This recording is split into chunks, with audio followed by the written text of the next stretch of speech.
Good evening, and thank you for tuning in to another week with Fathers Who Care. And as always, it's indeed a pleasure to be here, to be on this show, but most importantly, it's a blessing to be in the land of the living one more day. And I want to thank CAN TV, of course, and our friends out there who are navigating the system, the control room, and all of that good stuff for all that you do, for making us so comfortable and making sure that our experiences are nice, are new, are fresh, are meaningful, are engaging. Thank you so much to all of our friends out there. And then we want to encourage those who are watching for the first time. Thank you for tuning in. It's our pleasure to have you with us. We encourage you to get in touch with us at Fathers Who Care. You can get in touch with us by logging on to fatherswhocare.org or calling us at 773-287-58. Or 5821. And if you got some young people, we got two different cohorts. If you got some young people between the ages of 12 to 17 and from 18 to 24, we're doing some internship programs, daily drop-in programs, youth leadership programs, Zoom meetings. Today we had a beautiful time with the young people. They were having some rec time, and then they had a pizza party, and they had stipends and all of that good stuff going to them. And I think Tuesday they had a lot of activities going on at the gym.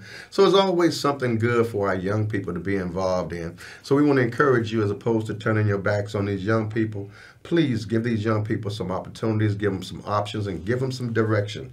So with that being said, we want you that are watching this evening to understand that we at Fathers Who Care believe that any man that is physically capable can be a daddy. But it takes a real man to be a father.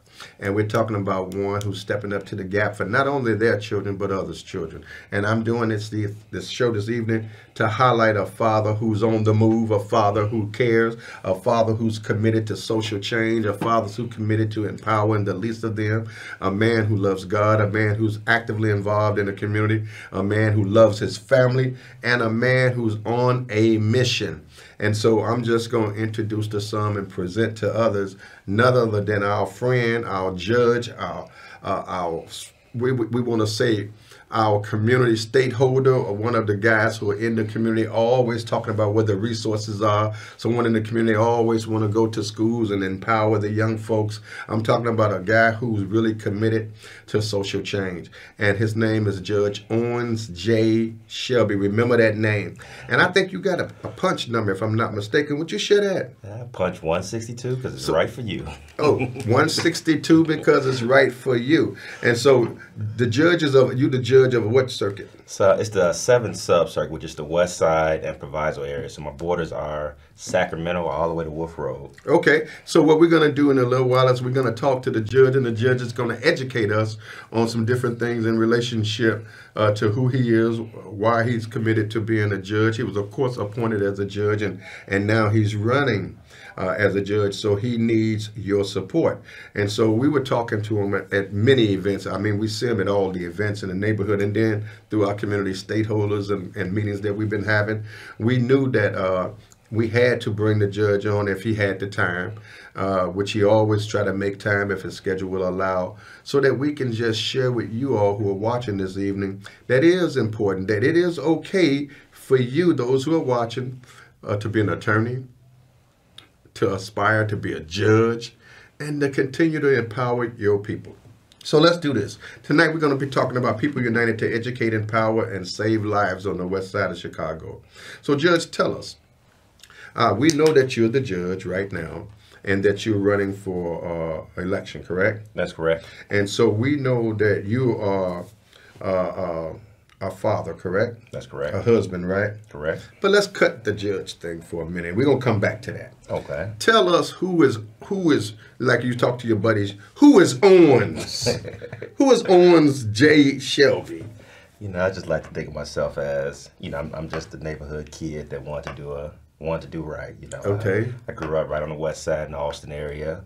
Attended St. Angela Elementary School, Providence St. Mel High School, and then I was lucky enough to get some scholarships. I was able to go to Morehouse College. Okay. Yeah. After that, I came back home, Chicago Ken Law School, and then I became a prosecutor. And that choice was because I wanted to make sure that our people were treated right in the criminal justice system. Okay. I was able to do that for 15 years. I went through just about every division, and I think I'm most proud that I was able to become the Community Justice Center prosecutor for the West Side of Chicago. Okay. And as you spoke about, the job was to bring resources and share resources with the West Side and Western suburbs, so that we weren't prosecuting our youth and our kids and things like that. So that was a fun job. I got to go into high schools and we got to put on mock trials and just talk to the kids, let them know that, not to do this because we don't want to see you on the other side. Well, I'm going to say this, and I'm saying this from the heart. My granddaughter was part of that group that was doing those mock trials. Yeah. And I was really so excited about that. I mean, we're part of the circle of different folks. And so she's a youth ambassador on the West Side. She's a youth council president and a vice president. And they are doing a lot of good things. And so you all have really have been stepping it up to make sure that these young people got acclimated to what it means to be a judge, what it means to be an attorney, educating them, empowering them, and providing options. So tell me, why are you so committed to sharing your journey, I would say? Why are you so committed to share your journey with these young people?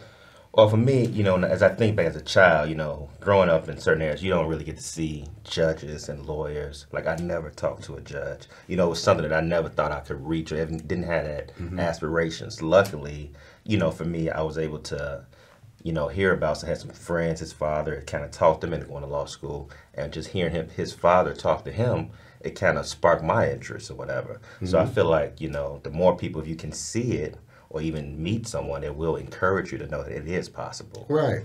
No, and it's a thing we use with our young people. Young people can't be what they can't see. Right. So how long did it take for you to be an attorney before you became an attorney?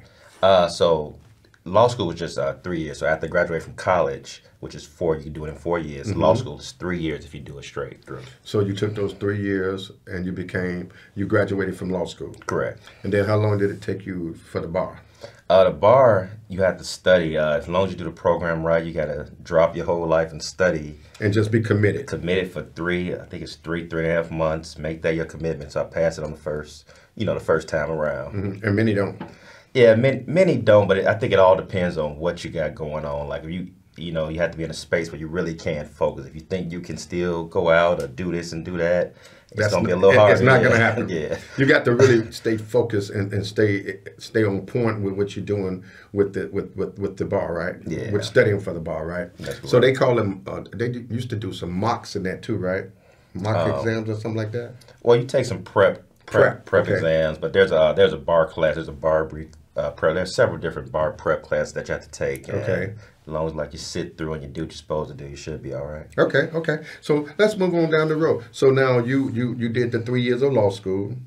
Right. And so now you're a judge. That's correct. Now tell us, why do you want to remain a judge? Why should we say, well, let's put Shelby back in as a judge? Well, I think, one thing, it's all about my, as I say, it's kind of an inspirational story. I've actually run 3 times before, and I lost, but each time we built and built. I started, it was just an idea, something I saw as a prosecutor. I knew I wanted that next level, and that's something I wanted, and I've worked towards that, and each time, the campaign and my team, we gotten stronger and stronger to now. I was appointed by the Illinois Supreme Court back in May of last year,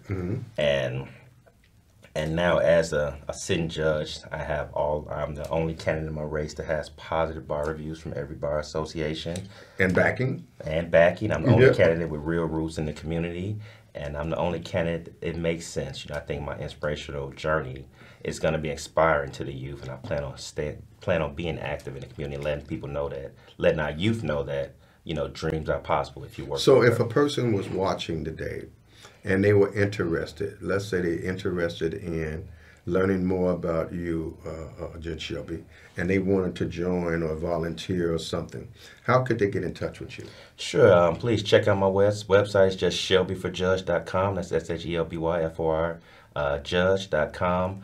You can send me an email on there, and I'll make sure I personally respond to you. Okay. So let's move on down the road. So you was talking to us about the judge. I talked with you earlier about what are the areas that you are presiding over as a judge? And you said traffic, right? That's correct. So how do you feel about that, being the judge in traffic court? No, I enjoy it. It's a great experience. It's a very heavy court call, and it kind of gets you ready. I think in Cook County, all of the new judges, we all start in traffic court. We work there for some time, and then we get sent to a different area. Okay. So now, because I knew some folks who was like administrative judges. Is that the same? Well, no, it's different. Okay. Yeah. So the administrative judge is not really like a judge, official judge.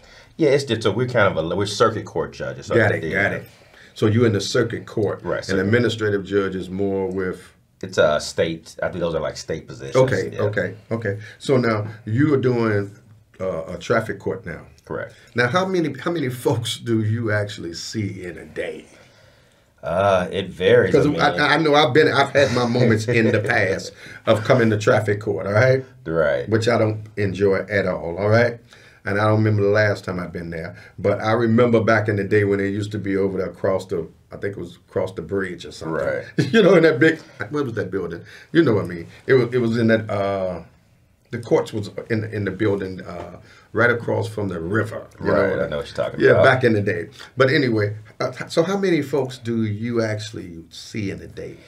It really varies. On a slow day, maybe the cases, you don't have many cases, maybe you see 20 to 30 people, but on a heavy day, you can easily see throughout the course of a day 200 people, you know. Wow. So it definitely varies. Wow. And so that's something you enjoy. No, I definitely enjoy it. So do you get a chance, you know, because I've had an opportunity to talk to some judges. We had, of course, our share of folks on the west side of Chicago who are judges. Judge Jackson. Oh, yeah, I know Judge Jackson. Pam, all right, and some others. However, and they've always was encouraging young people to go into the field of law, right? So what is the most rewarding aspect of being a judge? You know, for me, it's today I was actually invited to a lunch and learn at St. Paul Lutheran Grammar School. Okay. So for me, the most rewarding part of my job is it's invitations like that. You get a chance to talk to the youth. I spoke to about 50 kids today from grades, first grade through 8th grade. And, you know, I was worried that it might not be engaging, that I might not be engaged enough to hold their attention. But to my surprise, they asked so many questions that the teachers had to like stop it after about 35 minutes or so they could get back to have time to eat and get back to class. Yeah. But just being invited and put in those circles, like having a chance to, you know, hopefully inspire the youth. Because if you feel like you can touch one life, then, you know, it's well worth it. So that's you know, you love the interaction, you love the giving back, you love the give and take, and you love empowering younger people. Is that fair? No, that's fair to say, because, you know, for me, I was like I said, I didn't grow up with money, so a lot of my education, I was able to get scholarships by applying. So I feel like I have a commitment to make sure I give back in some form of way. So are you saying that if a person who has limited resources wanted to be an attorney and then possibly take your journey and move into being a judge, that they can possibly get different scholarships for that? Yes. How so? Well, you know, my story is actually... you know, it's a divine story. I was a member of Better Boys Foundation, and they gave me some money to go to college. I got like, I want to say $4,000 or $5,000 a year. You remember Billy Brooks? Yeah. Yeah. Go. And Horton? I don't remember Horton. I think Horton was one of the executives over there. Okay. Yeah, but you remember Billy, right? Billy, yeah. Go ahead, please. But it was, you know, because I didn't know about law school, and I only applied because I had a friend that applied. And when they were telling me the cost $30,000, $40,000 a year, you know, in my mind, I didn't see the bigger picture at 22. So I was like, $30,000, $40,000. I was like, I'm not going to law school. Like, yeah, $30,000, $40,000. I got my degree. I'm fine. And just because I wasn't thinking bigger, and I had no lawyers in the family or no one to talk to, let me know that if you can get into a law school, it might be a good idea to go just take out loans. Absolutely. But needless to say, I remember it was an administrative staff at Better Boys Foundation. I just happened to call one day. And I was speaking to her, and she said, "Hey, didn't you apply to go to law school? Were you thinking about law school?"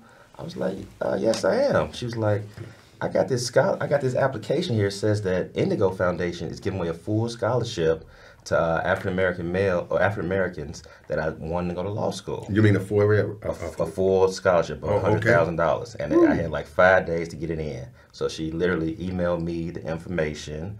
I like ran to all my professors, told them I need this letter of recommendation like right now. I got them to do it. I sent it in, and want to say 2 weeks later, I got a phone call that you had a full ride to law school. So I love hearing that, because you're sharing to young people, and thank you, in all fairness, Judge, for all you do for the young people, how you make yourself readily available. Because in all fairness, these young people are really going through a lot these days, right? Yeah. And they're really battling to try to find themselves and trying to find their place. Right. So I really think it's real important that individuals like yourself continue to educate and empower these young people, but also let these young people know that there are opportunities, that there are resources available. Now, I heard that in being a judge, that, like you alluded to, you said how many cases you had, and that's like mind-blowing to me to have to deal with that. But let me ask you this. Do you have the flexibility as a judge as opposed to the maximum on something that you can kind of be a little bit more lenient with folks? Or do you have to go by a certain statute? Well, right now, I mean, it's it's primarily DUI, so everything's kind of standard what we're doing. Okay. But you have some range. I mean, it's if a person's eligible for supervision, you can Okay. give them supervision versus probation. So you do have some Or leeway. treatment? Yeah, you can give them, well, they'll get alcohol. I mean, because we're doing with the DUIs. Okay, So you will get okay. alcohol treatment, things like that. Okay. But yeah, we do have some range depending on, the situation of what they're charged with. As far as we can give them supervision where it won't be a conviction on their record. So if a person is interested again in knowing about Judge Owens Shelby, how could they get in touch with you? Sure, just go on my website. It's Shelby, www.shelbyforjudge.com. Send me a message. It goes directly to me. I'll make sure I respond. Now, if you have some young people that you're engaged with out there, and we do believe that young people need a safe haven. They need a place to go where they can be heard, they can be respected, and they can be engaged. We want to encourage you to get in touch with Fathers Who Care. We have a youth council that meets. We have drop-in services. We have internship programming. We have leadership programs. Our young people are doing what they can. They'll be doing their own television shows coming up in April. So they are actively involved in so many things in the neighborhood. They was part of the yacht club. They was part of some of the activity the judge was talking about with the state attorney's office when they was doing the mock trials and things in court, and they was teaching them all of that. So I'm thinking that if we can just give these young people some different avenues where they can navigate it, some different opportunities, that we can save some lives. We can take some of these young people off the street, because if they have nothing else to do, I believe, Judge, they'll get into all kind of foolishness. Would you agree? No, that's true. So talk to us about, how did you first become interested in being an attorney? I heard you say that, because of the cost, that kind of rubbed you a little bit differently. Right, the $30,000, $40,000, you're like, oh, really? Right. And then you was blessed to get the scholarship, right? Right. So was the scholarship the determining factor, or did you actually have a desire to want to be an attorney? See, I think I truly did not know. My interest came, it was from one of my friend's fathers, because he was pushing him to be an attorney. So I just happened to catch the tail end of that conversation. And for me, because I didn't know exactly what I wanted to do, I thought maybe law school, becoming an attorney, because you have several options. Like you can be, if you want to do entertainment law, family law, divorce law, prosecutor, or whatever. It just gave me more windows. So that was kind of my mindset. I'm not sure what I want to do. Maybe I get into a law school, and then I can kind of figure out, what I'm going to do with myself. Because I was actually a finance major? Yeah, majored in finance. I really so thought like I would end up like banking. an accountant? Well, I didn't do accounting. I did finance. I thought I would do some type of banking or corporate banking or something of that nature. And that would have worked too, right? Yeah, that would have worked too. yeah, that would have worked. But you were blessed to follow your dream and to become an attorney, and then on to being a judge. Correct. And so, as we're talking today about being a judge, and we're talking about the roles of a judge, tell us, what does a judge actually do? So the role of a judge is just like figure in baseball, it's like an empire. You manage the game, you manage the courtroom, you manage all the attorneys that come in. You make sure if there are trials that you hear both sides, you hear all the evidence, and you just be fair. Give everyone a chance to speak. Say what they got to say, and you listen to everyone. But the main thing is just being fair in your decisions or whatever. But so I think the empire is the greatest example. You're just managing everything, managing the courtroom. Now you're running for a judge again. Correct. So I was appointed by the Illinois Supreme Court. So you was appointed to an so now you're elected. Well, yeah. Now I have to run to be elected. Right. Okay, so what would that punch number be? Punch 162 because it's right for you. 162 because it's right for you. Now, what we want to do, we want to talk to the judge, particularly about how do it feel and how do you kind of balance your time in relationship to being a judge, being an attorney, being a parent, being a community stakeholder, being a community advocate. How you manage your time? It's interesting. I mean, it's not a lot of time left in the day. It's a lot of running around. I am married. We have 2 kids. My son, he's a senior at Howard, about to graduate. Our daughter's in first grade at Providence St. Mel. Okay. My wife, she's a law professor at Chicago Kent. Okay. So it's interesting, but the main thing is, just being open, and my wife comes with me, my daughter, she comes with me to events, so it's just... And I've seen that. Yeah. It's like always a reunion. Yeah.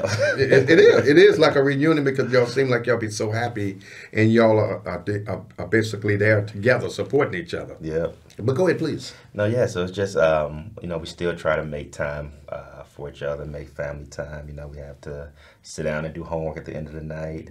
So I think it's blessed that we're so young. We're in these spaces and we're still young, still able to move around and still have the energy.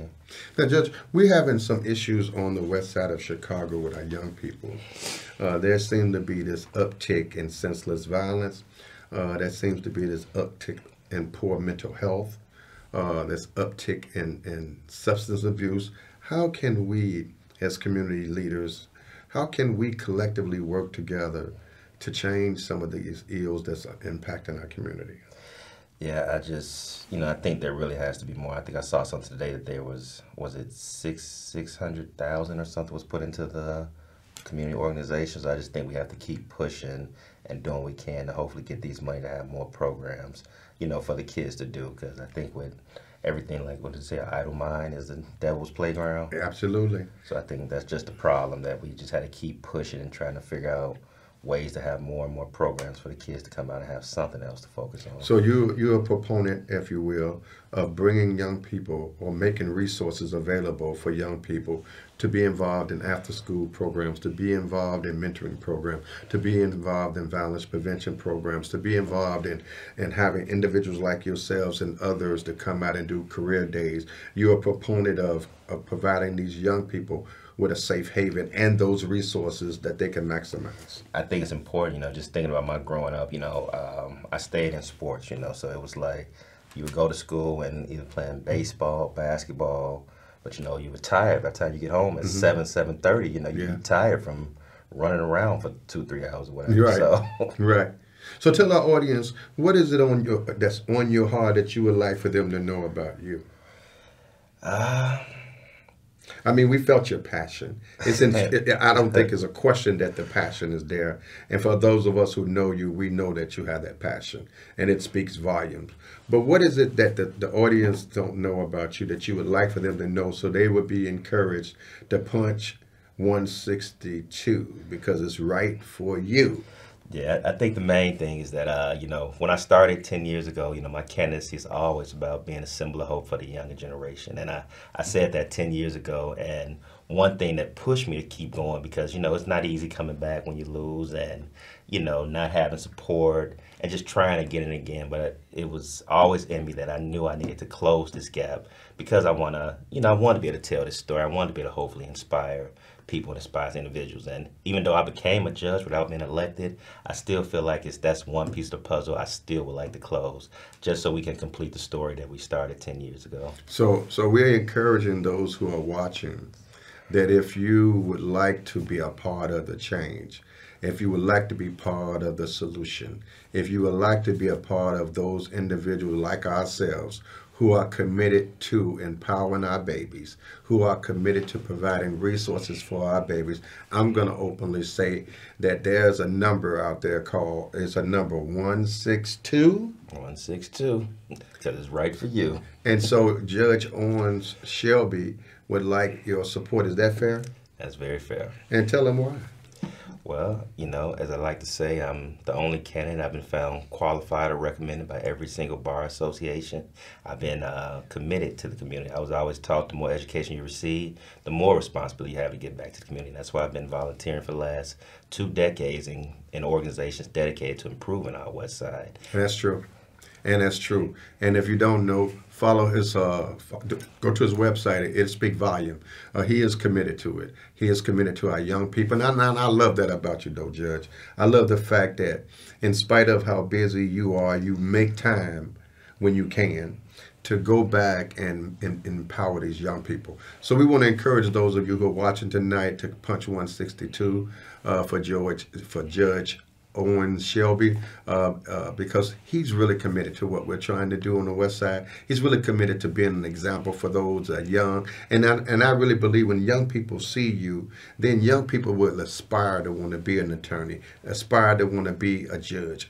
And so, what's the website again? ShelbyForJudge.com. Now you heard it, and you heard it over and over. So we want to thank those of you for watching us this evening. It has been a blessing to come to you again this evening. God bless you. God keep you. Keep the faith, and keep on looking to the hills from which cometh your help and strength. God bless you. Good night, and congratulations, Judge. We know you're going to make it through, and we just want to make sure that anything we can do to help, we would do just that. Good night. God bless, and we'll see you soon. Have a good one, everyone. Good night.